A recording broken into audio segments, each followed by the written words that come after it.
Pinaigting ng South Korea ang pagpapatupad nito sa mga operasyon ng pangingisda ng mga Tsino sa loob ng maritime zone nito. Ang crackdown ay bilang tugon sa isang inaasahang pagtaas sa mga iligal na aktibidad ng mga Chinese fishing boats at maging sa unti-unting pagdami ng mga militia vessels nito kasama ang ilang China Coast Guard ships. Ang Taglagas ay isang peak season para sa pangingisda sa Yellow Sea na kilala bilang West Sea sa Korea at itinuro ng ahensya na ang mga lugar ng pangingisda ay lumilitaw sa mga tubig sa Timog Kanlurang Baybayin mas maaga sa buwang ito. Sinabi ng mga otoridad sa dagat ng South Korea na mula Lunes ng hapon, February 17, malaking bilang ng mga sasakyang pandagat ng China ang nagtitipon-tipon malapit sa mga isla sa Timog Kanluran, kabilang ang Gagyo Island ng South Jeolla Province, nang ilan ay nagtangkang maglayag sa mga karagatan ng Korea nang walang pahintulot na may kasama pang mangilang-ilang militia vessels na ayon sa Korea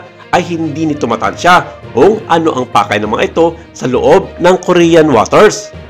Bilang tugon, ang Coast Guard ay nagpalipad ng isang reconnaissance plane upang magpagawa ng low-altitude force maneuvers at mag-broadcast ng mga babala sa radyo upang pilitin ang 20 Chinese fishing vessels at hindi mabilang na mga militia ships at 3 China Coast Guard vessels na palabasin sa lugar sakop ng Korea. Bukod pa rito, isang 3,000 toneladang Coast Guard cutter na tumatakbo sa labas ng lungsod ng Mokbo ang humarang sa 14 na barkong pangisda at 7 militia vessels ng China. Sa pagresponde na ito, nakatanggap din ang naturang eroplano at barko ng Korea ng radio challenge mula sa China Coast Guard at sinabi nitong walang karapatan ang Korea na apalisin sila sa naturang karagatan dahil bahagi ito ng International Fishing Zone. Hindi naman ito kinatigan ng South Korean authorities at hindi nagpatinag sa mga paghahamon ng China bagkus binigyan pa nila ito ng 3 warning shot para ipaalala sa mga Tsino na pinanindigan ng mga ito ang kanilang soberanya at karapatan sa naturang karagatan.